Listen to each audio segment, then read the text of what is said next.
Welcome back to the archives. You're about to listen to an original broadcast of Gunsmoke, the series widely considered to be the finest Western ever produced for radio. Unlike the polished TV version that followed, these radio plays from the 1950s are gritty, realistic, and often darker in tone. Listen closely to the sound design, known as the pattern, which revolutionized how radio drama was produced. Here is William Conrad as U.S. Marshal Matt Dillon. Now, Post Toasties, the heap good cornflakes, is proud to present Gunsmoke.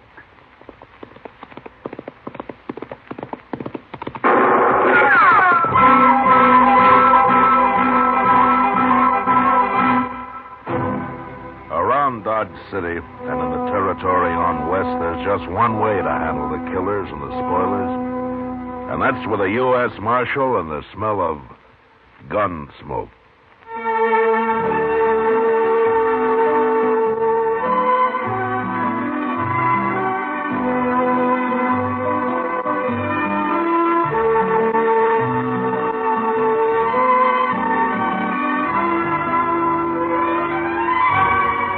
Gunsmoke, the story of the violence that moved west with young America. The story of a man who moved with it. Matt Dillon, United States Marshal. It's easy to do your whole tribe a big favor, Mother.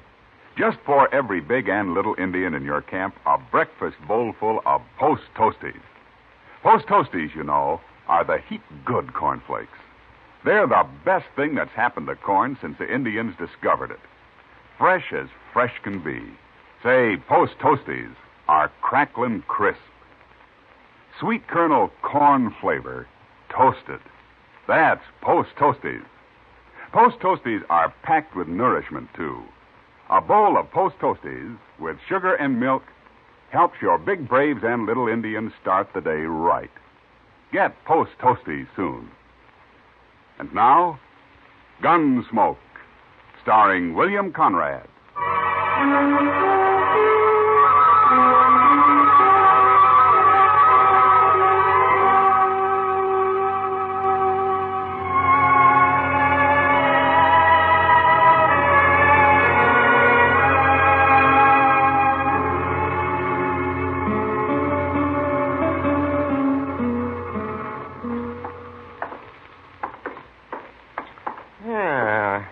Nice day, Matt. The wind's gone down anyway. It sure was blowing last night. Where were you, Doc? Out at the Caldwell place. Mrs. Caldwell's expecting. Still? There was a false alarm last night. Oh, you ought to get some sleep while you can, Doc. Yes, I know. That's right where I'm headed. Doc Adams. Oh, hello, Ruth. I've been looking for you, Doc. Matt, this is Ruth Tucker, Sheiley Tucker's son. Oh, hello, Roof. We ain't met before, Marshal. No. How's Sheiley these days? He's just like ever. But it's Ma I come to get Doc for. Well, what's the matter, Ruth? Yeah, she swallowed a nail, Doc, and it's hurting her bad. Swallowed nail, does she? How'd she do that? I told her not to, but she was fixing the chicken house anyway, and she had some nails in her mouth. Oh, you say it's hurting her. It's her stomach. She's got a terrible pain in her stomach. Oh, that's bad. I'll ride out with you right away, Ruth. As soon as I get my tools, may have to operate. You know Pa, Doc. You know how he is. Oh, yes, I forgot about him. Sheiley doesn't like doctors, does he? He hates them. But he ain't there now. He's been out on the prairie the last couple of days. Oh? When'll he be back? I don't know for sure.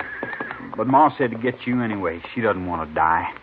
Sheiley'd cause trouble if he found me there, wouldn't he? He sure would. He'd beat you half to death. Well, maybe I better ride out with you, Doc, just in case Sheiley comes home while you're there. Good idea, Matt. I think you better. Yeah, Roof, go over to the Alafraganza and tell Chester I want him to go with us, will you? Sure, Marshal.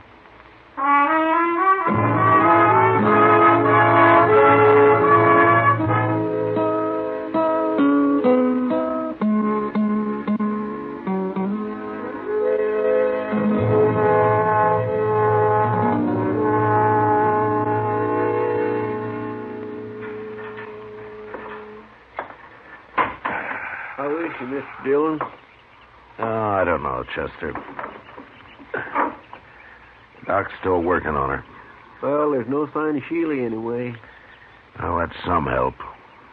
What's the matter with a man like that, Mr. Dillon? Hating doctors the way he does? I don't know, Chester.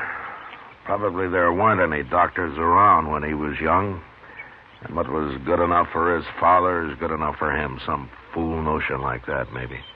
Sheiley always was a mean old cuss, except for his horses.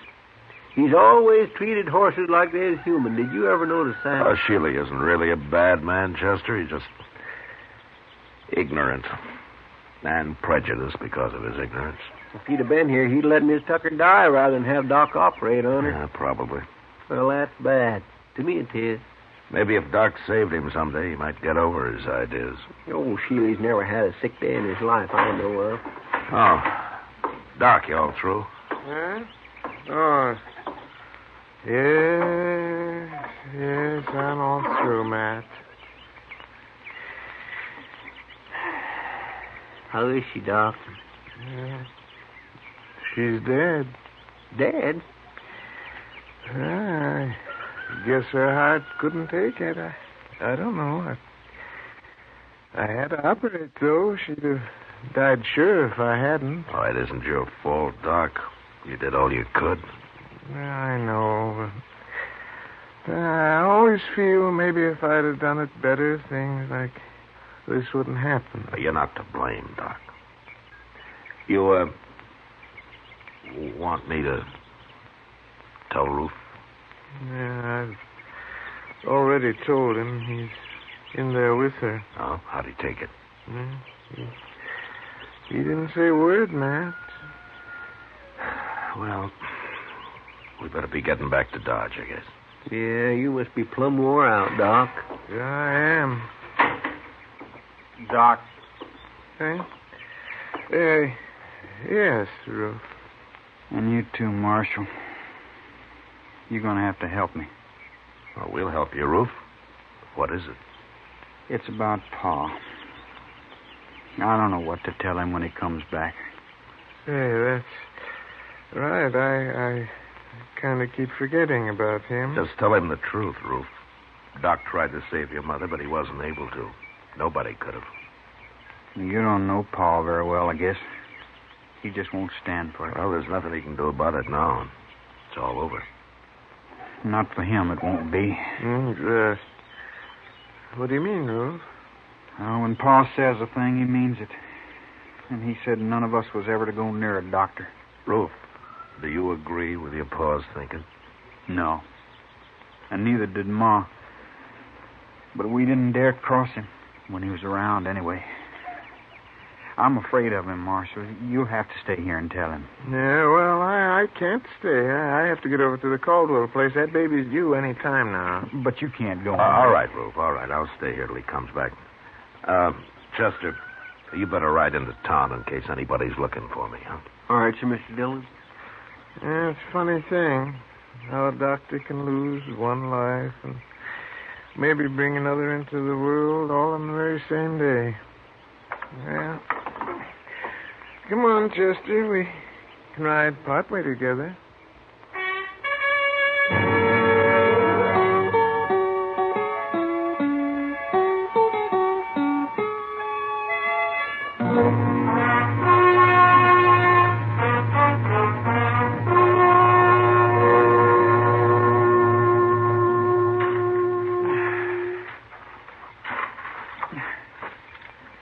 That ought to do it, Ruth. I want her buried good, Marshal. How about a cross? You want to put up a cross? I'll let Pa decide that. Oh, my gosh, Marshal. Here he comes now. Yeah, looks like he's been riding pretty hard.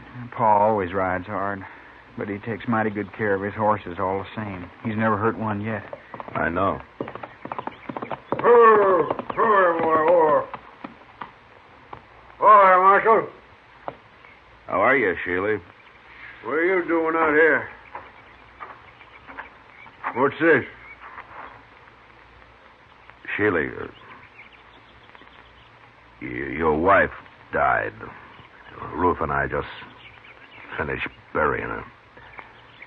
She died? Just a few hours ago. We didn't know when you were going to get back, so we went ahead and buried her. What'd she die of? She was holding some nails in her mouth, and she swallowed one of them. Oh. Ruth, take this horse into the barn and dry him off. Sure, Pa. Rub him good now. I will, Pa. Don't let him near no water yet. I won't. What are you doing out here, Marshal? I came out with Doc. With who? Doc Adams. He did everything he could to save her life, Sheiley. He cut on her, didn't he? He tried to get the nail out, if that's what you mean. She'd have died from it if he hadn't. Cutting on her, that's what killed her. Look, Sheila, your wife was dying, and Doc tried to save her. That's how it happened, no matter what you think. I got no use for doctors. They're all croakers. That's what my old man called them, croakers. I kind of figured that's where all this came from. Sheila, have you ever thought that your old man might have been wrong? Not about them, he wasn't. Hey, how'd Doc get here anyway? Who told him to come? Your wife wanted him. After all the times I've told her to stay away from doctors? I guess she didn't want to die, Sheila. She wanted a chance to live. Yeah, sure. And he come out here and killed her. Poor defenseless woman. Doc Adams will pay for this, Marshal. I'm telling you right You now. lay a hand on Doc, and I'll run you out of the country, Sheila. Maybe it won't be a hand I'll use, Marshal. Try anything like that, and you'll hang for it. I'll find you no matter where you go. He killed my wife with his bungling butchery. He's a murderer. There isn't a man in Kansas who'd believe that. Doc's a pretty valuable citizen around here, Sheila. Not to me, he ain't. It's an eye for an eye, Marshal, like it says in the good book. You even try it, and I'll throw you in jail. I don't try nothing. Then you'll hang. Will I, Marshal?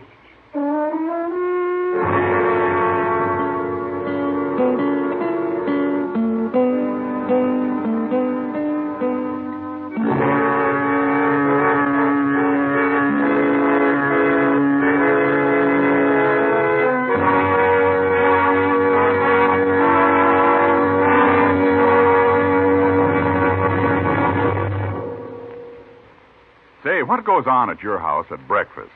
Well, you can take it from me. The best thing that can go on your breakfast table is Post Toasties.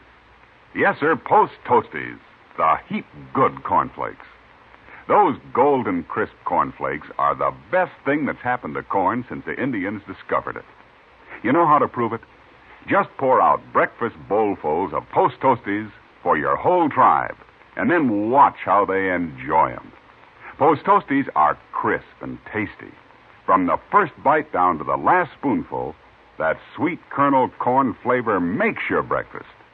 So always ask for Post Toasties, the heap good cornflakes. Post Toasties, heap good cornflakes. The best thing that's happened to corn since the Indians discovered it. Heap good cornflakes. Post Toasties, heap good cornflakes. Remember, Post Toasties is one of the famous triple-wrapped Post cereals, guaranteed fresh or triple your money back. Now back to Gunsmoke.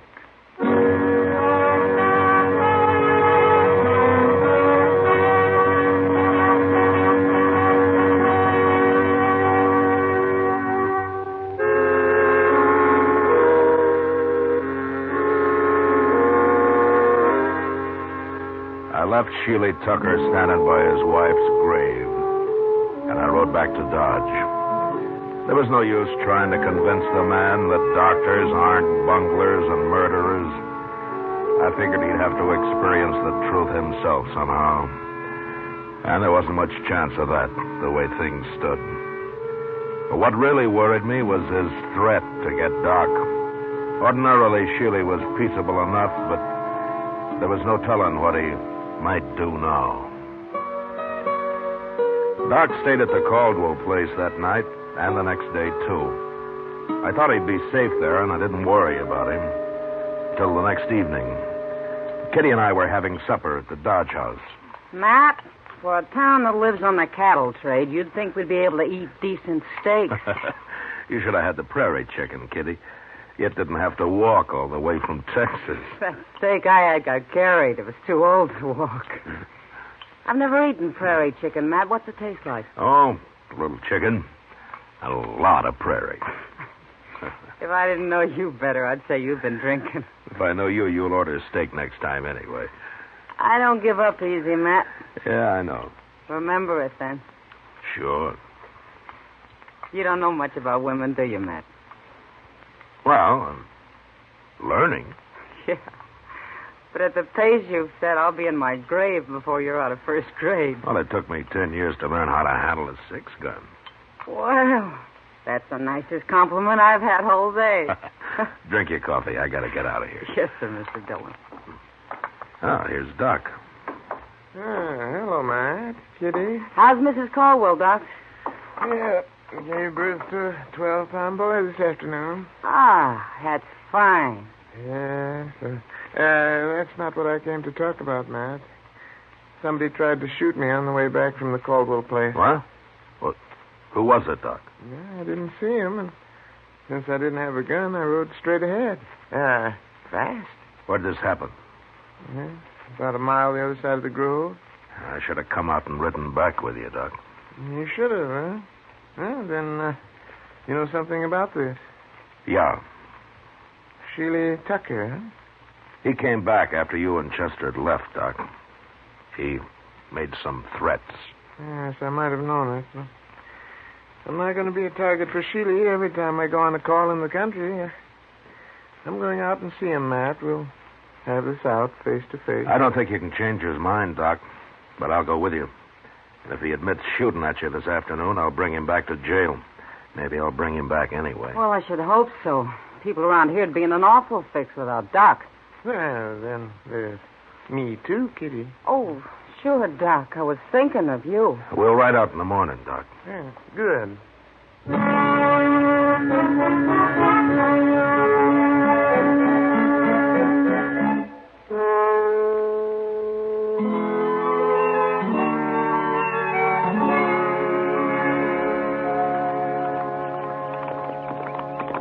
Somebody in the corral there, man. Yeah, it looks like Sheiley. Yes. Him and Ruth both. No. Oh. Well, let's leave them here. They'll stand.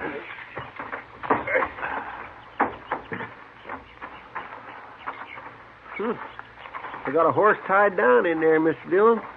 He's down, Chester, but he isn't tied. No, by golly, he ain't. Oh, say, look at that. Yeah, broke his leg. Now, that's too bad. Here we are. Doc, I'll go first in case Sheiley gets excited. Oh, all right, man. Yeah. Go ahead, I'll close it.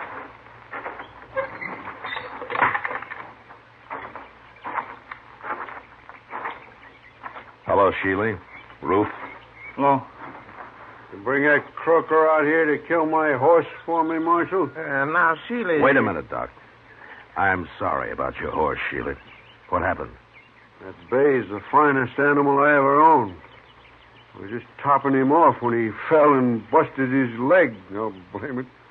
Gee, that's too bad. It sure is. Ruth, go on up to the house and fetch me my rifle. Okay, Pa. Terrible thing to lose a horse like this. Sheiley, if you like, I'll do the shooting.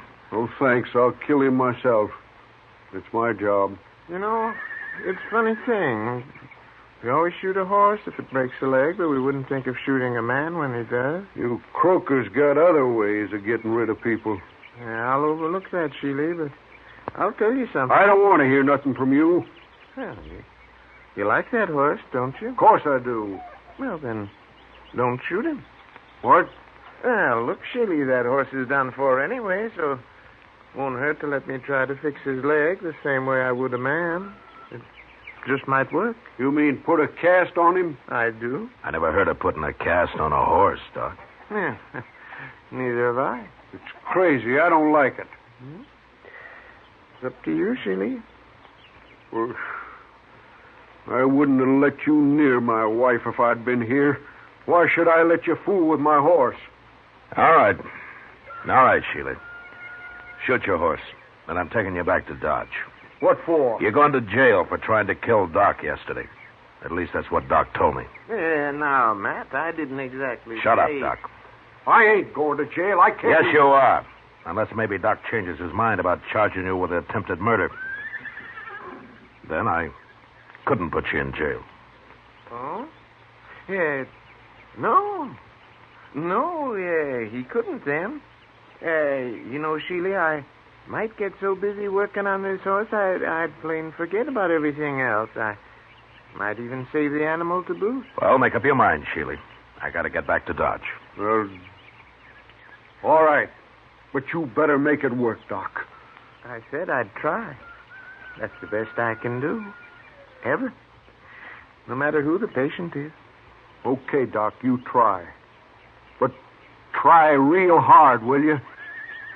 I always do, Sheila. Real hard.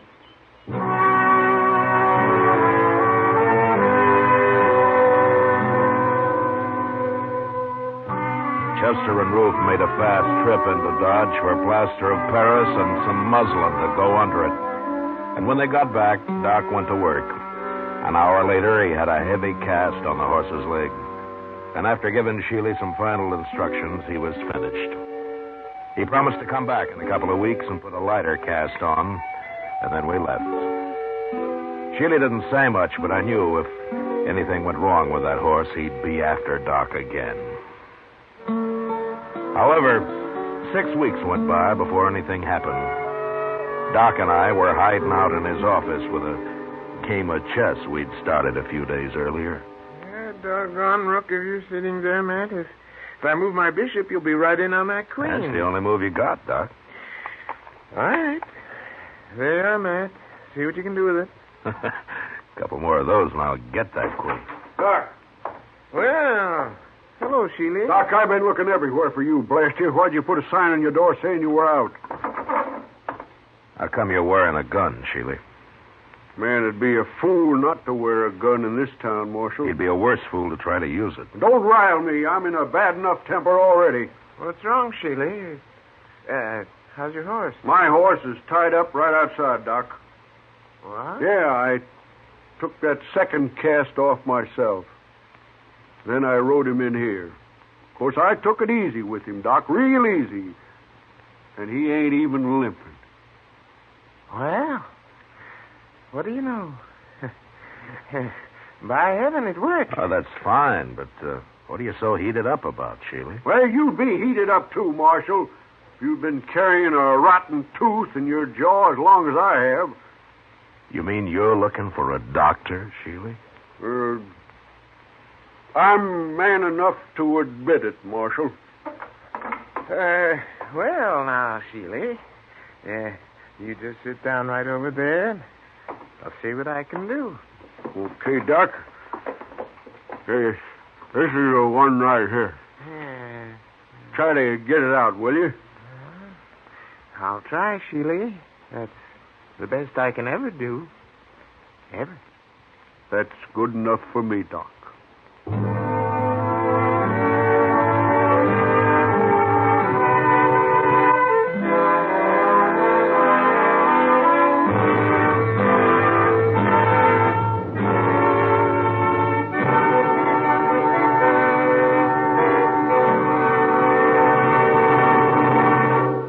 In just a moment, we'll tell you about next week's adventure on Gunsmoke.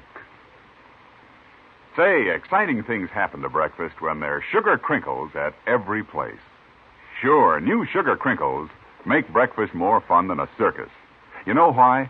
Sugar crinkles is the sugar rice treat that's just right sweet.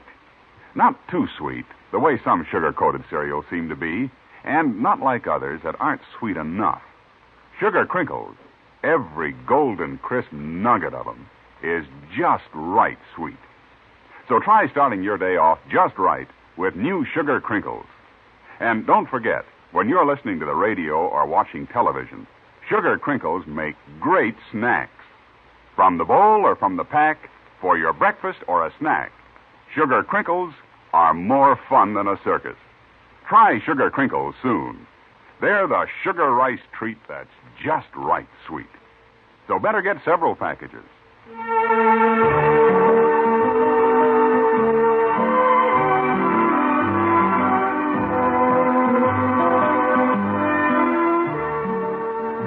Gunsmoke, under the direction of Norman MacDonald, stars William Conrad as Matt Dillon, U.S. Marshal.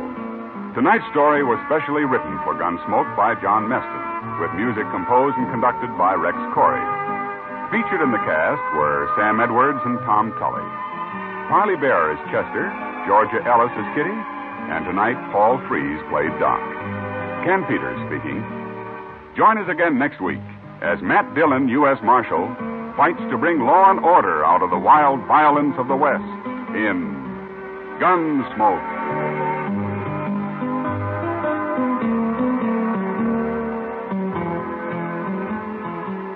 Listen next week at this time when Gunsmoke will be brought to you by Sugar Crinkles, the sugar rice treat that's just right sweet.